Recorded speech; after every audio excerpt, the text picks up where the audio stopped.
राधा स्वामी। राधा स्वामी, मैं सविता राधा स्वामी मकर संक्रांति के अवसर पर सभी साध संगत व अपने गुरुदेव को भी मकर संक्रांति के अवसर पर प्रणाम कर रही हूँ। तो दुनिया में तो मकर संक्रांति की तैयारी हो रही है, लेकिन मैं अपनी संगत से यही चाहूँगी कि वो बिना बात का हो लड़किए पर्व को खुशी के साथ मनाएं। खाने पीने का कुछ ओढ़ने पहनने का चाव होना चाहिए, बाकी बिना बायात की हो उलट से बचे। तो सबसे पहला काम तो हमारा राधा स्वामी पर्व है। राधा स्वामी का सत्संग ही पर्व है और मालिक का नाम ही पर्व है। जब हम मालिक के नाम को दिल में भजेंगे, दिल से भजेंगे, तो दिल में अपने आप हर्षोल्लास होगा, जो किसी दूसरी चीज से प्राप्त नहीं किया जा सकता। राधा स्वामी माप है आपे का, राधा स्वामी किताब है आगे का।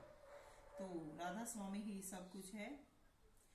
मैं सविता राधा स्वामी अपने जीवन पर प्रकाश डालते हुए कहना चाहूंगी कि मेरा जन्म काफी धनाढ़ परिवार में हुआ। वैसे मैं भक्ति मार्ग पर चलने वाली हूँ। मेरा ध्येय मालिक की महिमा व स्तुति करने का है। मेरे जीवन में सुख चाहे कम रहे, लेकिन फिर भी परमात्मा जो अजर अमर अविनाशी है, उनके बारे में बताना मेरे जीवन का लक्ष्य या कर्तव्य है। ऐसा मैं प्रकृति में महसूस करती हूँ। इस सब के बावजूद हमारा समाज हमारे पीछे के जीवन व इतिहास से ज्यादा जानना चाहता है। इस समाज को आज हम क्या हैं, इन सब बातों को छोड़कर भी हमारे पीछे के बखेड़े में जाना ज्यादा अच्छा लगता है। तो हम जो भी जीवन में कुछ आगे निकल जाते हैं, उनसे भी मुड़ मुड़ के सवाल पूछे जाते हैं। हमसे अपना कल्याण नहीं करवाना, हमें भी उलझाना चाहते हैं, क्योंकि कुछ करने में मेहनत व प्रयास निरंतर करना पड़ता है। तो स्वयं कुछ करने के स्थान पर हमसे ही ऐसे सवाल किए जाते हैं जिनका किसी को कोई हक नहीं है।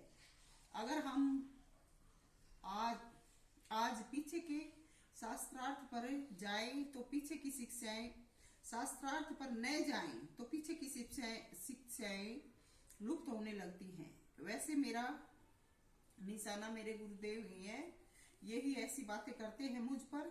तो आजकल जो ज्यादा सवाल जवाब करते हैं, उनके लिए हमने तो गुरुदेव से ही सुना है कि कबीर का घर शिखर पर, जहां पर सिर हली गए, पाँव न टिके पपील का, पंडित ला दे बैल। तो हमसे बिना बात का शास्त्रार्थ करना बेकार है, हम मौज के अधीन हैं। हमसे शास्त्रार्थ करना ऐसी बात है, हम जिस हालात में हैं, हमसे सवाल जवाब करने वाले भी गुनाह में शामिल हो जाते हैं। मौज से जो कुछ हासिल होता है, हाथ जोड़कर कबूल करना चाहिए। भजन बंदगी करने वाले हो तो कोई अड़चन रुकावट हो भजन सुमरण के वक्त तो कुछ पूछताछ हो सकती है, बाकी मौज में कलर नहीं डालनी चाहिए। दर्शन करें, बाणी सुने, यही वक्त का उपदेश है। तो मैं अपने जीवन पर प्रकाश डाल रही थी। मेरा जन्म स्वर्गीय रामदत्त चोपड़ा के घर में हुआ, जो कि पेशे से कारीगर थे। पहले सब हम काम करते होंगे, बाद में उनका अपना बिजनेस था। वो चमड़े का काम करते थे। काफी कारीगर उनकी दुकान पर छोड़ रखे थे। सब सामान मंगवाने का व दुकान संभालने का काम करते थे।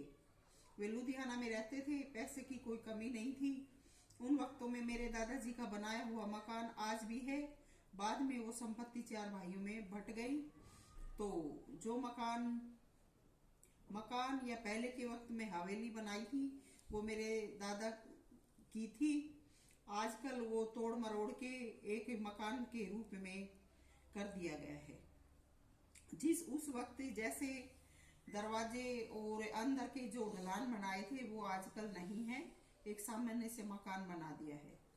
उसी मकान के चौबारे में मेरा जन्म हुआ था। वो चौबारा आज भी है, लेकिन अब वो सीढ़ी तोड़कर बिना सीढ़ी का बना दिया। पहले दूसरी तरह का था, शायद उस जगह पर किसी को जाने की अनुमति ना हो। वहां पर रहते हैं वो, वहां जाते रहते हैं। उस जगह को पूजना चाहिए था, मगर लोगों ने वो कब्जे में ले रखी है। वो स्थान मौजूद है, वहां रहने वाले खुश व शांति में नहीं है, क्योंकि मेरे नाम व जगह को दबाया हुआ है। मेरे पिता ने उसमें कोई हक नहीं लिया था। उन्होंने स्वयं जमीन लेकर दूसरा मकान बनाया था, जिसमें हम बाद में रहे। वो जमीन आजकल भी हमारे बंटवारे की पड़ी है। उसमें मेरे चाचा रहते थे, तो चाचा ने रिश्ते नातेदारों का या किसी का कोई जिम्मेवारी नहीं निभाई थी। सारा सब कुछ मेरे बाबूजी ही करते थे। तो मेरे दादाजी ने हमारे चारों दादाओं का भरण पोषण का काम किया था। लोगों को ब्याज पर पैसे देते थे। बाद में लोगों ने ब्याज का मूल भी नहीं दिया।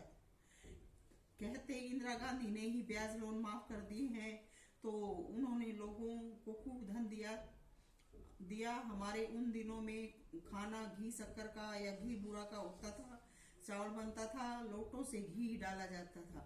मैंने भी अपने वक्त में देखा है। मैंने अपने घर में उन दिनों में सोने चांदी के घड़े देखे थे। बाद में वो धन मेरे भाइयों की शादी में, भाभीियों के गहनों में लगा दिया था।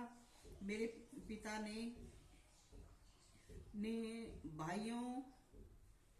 ने भाभीियों के जेवरों में 4-4 सोने के कंगन, गले के चैन, कुंडल, नथ, टिक्के, अंगूठी व चांदी के गहने डाले थे। वह कुछ हमारी शादियों में लगा दिए, कुछ बचा हुआ बाद में बेचकर हमें भी दिया होगा। तो बाद में पिता सरकारी नौकरी करने लगे थे। मेरे चाचा को कारोबार सौंप दिया था। उन्होंने वो दुकान क्या पता ऐसे ही छोड़ी या बेचकर खाई। उन्होंने क्या कुछ किया, हमारा वो धन भी ऐसे ही रह गया। मेरे बाबूजी कोई हिसाब नहीं लेते थे। कुल मिलाकर मेरे दादा पिता के घर में बेहिसाब धन था। हमें तो कभी किसी चीज की कोई कमी नहीं आई। कई बार लाइट न होने की वजह से मेरी माँ को घर में आटा ज्यादा पीसना पड़ता था। ये आफत घर में जरूर आती थी।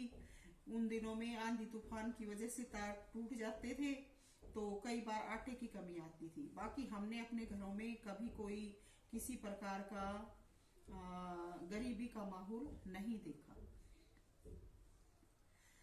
नहीं तो हमें भी उन्हीं की दौलत से बरकत मिली है। लोग कह देते हैं दौलत कोई काम नहीं आती, तो उनको नहीं आती होगी। हम तो कहते हैं हमें तो दौलत ने बना डाला। खुदा हमें जरूर बख्शिश करे दौलत की। बिना धन दौलत के भगवान भी कुछ नहीं है। धन है तो सब कुछ है, नहीं तो कुछ भी नहीं है। जीवन जीने के लिए धन की आवश्यकता पड़ती है। सभी को सही तरीके से धन अर्जित करना चाहिए। धन से ही खुशहाली है।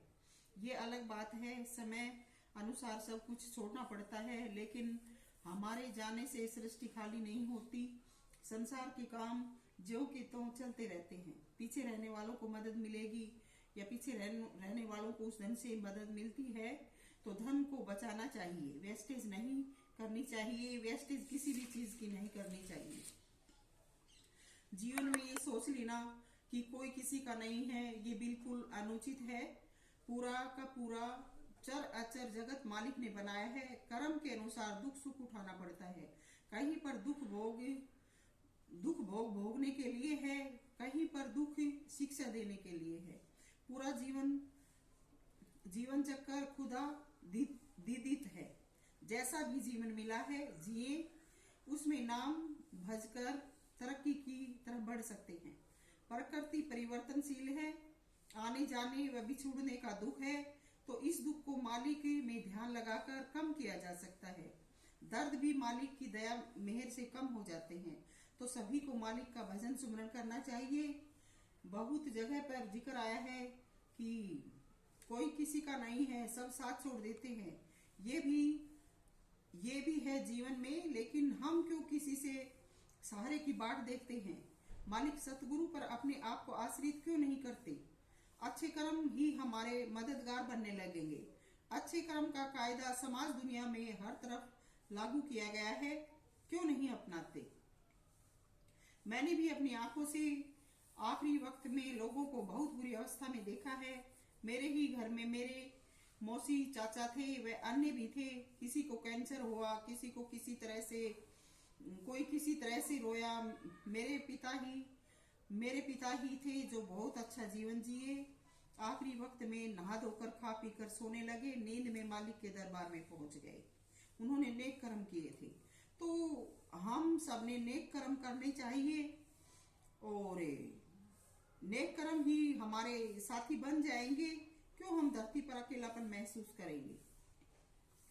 तो एक ये कर्म का सिला है। ये बात अलग है कि जब हम भगवान की शरण नहीं लेते तो संसार में रहते हैं, आखिरी वक्त में रिश्ते नाते छोड़कर चले जाते हैं तो इंसान को रोना पड़ता है। एक मेरे चाचा थे, ढीलू नाम से थे। हमारे दादा हर 4 भाई थे, उन्हीं की संतान थी। तो पहले उनका वो 3 दादा की संतान इकट्ठी रहती थी। हमारे दादा का हमारा घर कुछ थोड़ा उनसे अलग रहता था, तो बहुत ही खुशहाल थे वो। लेकिन धीरे धीरे कर कर सब कुछ बदल जाता है।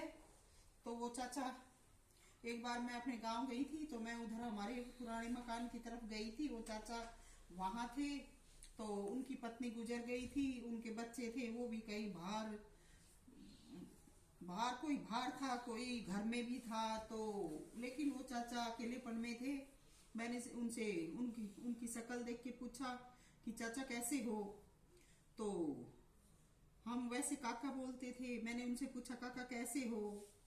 वो मेरी तरफ देख के ऐसे रोया जैसे मोर के आंसू गिरते हैं। कहने लगा जीजी कैसा हूँ, बस कुछ नहीं हूँ। फिर मैंने उससे बात की तो उन्होंने बस मेरे से आखिरी बात यही कही कि कोई भाई किसी का नहीं है। लेकिन मैं उस वक्त उनके दुख को देखकर उनकी बात को नहीं काट पाई थी। पर सब दुनिया का हालात यही है, लास्ट में सभी यही कहते हैं। मगर हम क्यों भाइयों पर जीते हैं, या क्यों किसी रिश्ते नातेदार पर अपना जीवन जीने की कोशिश करते हैं? क्यों नहीं हम खुदा के आश्रय पर अपने आप को कायम रखते?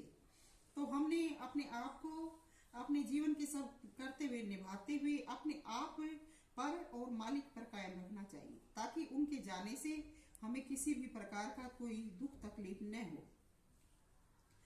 तो गुरुदेव की वजह से ही मेरे पिता के साथ मेरी अनबन सी हो गई थी। बाकी उनका जीवन बहुत ही अच्छा गुजरा था। उनके दुहितों ने आखिरी वक्त पर खूब सेवा की, तो जीवन से सब प्रकार से अवगत करा दिया गया है। अब कोई सवालबाजी न की जाए, बिना बोले मालिक के रास्ते की तरफ प्रस्थान करना चाहिए। यही जीवन है जीने के लिए, वह अगला जन्म खुशहाली समृद्धि पाने के लिए। कई जगहों पर मैं जहां भी जाती हूँ, जब भी किसी प्रकार का कोई मौत का या किसी भी प्रकार का कोई सदमा या किसी भी प्रकार की कोई घटना होती है, लोग उसमें अपना कम कसूर बोलते हैं। जहां देखते हैं अक्सर यही कहते हैं कि मालिक ने अच्छा नहीं किया, मालिक ने अच्छा नहीं किया। अरे मालिक कभी किसी का बुरा करता भी नहीं है। मालिक बुरे करते हुओं को भी, हमारे जैसों को मार तोड़कर काबिल बनाकर तुम्हारे लिए परोस रहा है। अगर तुम हमारी मानो तो तुम्हारा जीवन भी अच्छा हो सकता है। इसलिए एक तो हम पहले से पापी होते हैं, दूसरे हम मालिक को ही कोसते हैं, तो हम 2 पापी और हो जाते हैं। कभी भी परमात्मा को गलत नहीं कहना चाहिए। उनकी रजा में राजी नहीं रह सकते तो कम से कम उनको बुराते न बोले, ताकि हम गुनाहों से बच सके। तो मैं यही कहना चाहूंगी कि हर किसी को मालिक का सुमरन भजन करना चाहिए, क्योंकि मालिक हमें अपने रूप में दुनिया के आगे परोस रहा है। कल को मालिक की बजाय लोग हमें भी दुख देने लगेंगे या हमसे शिकायत करने लगेंगे, तो हमारा जो काम है, हमारी ड्यूटी है, वो हम कर रहे हैं। हमारी बातों को मानकर अपने जीवन को सफल व अच्छा बनाएं, यही जीवन का ध्येय है। राधा स्वामी सविता मोजादे।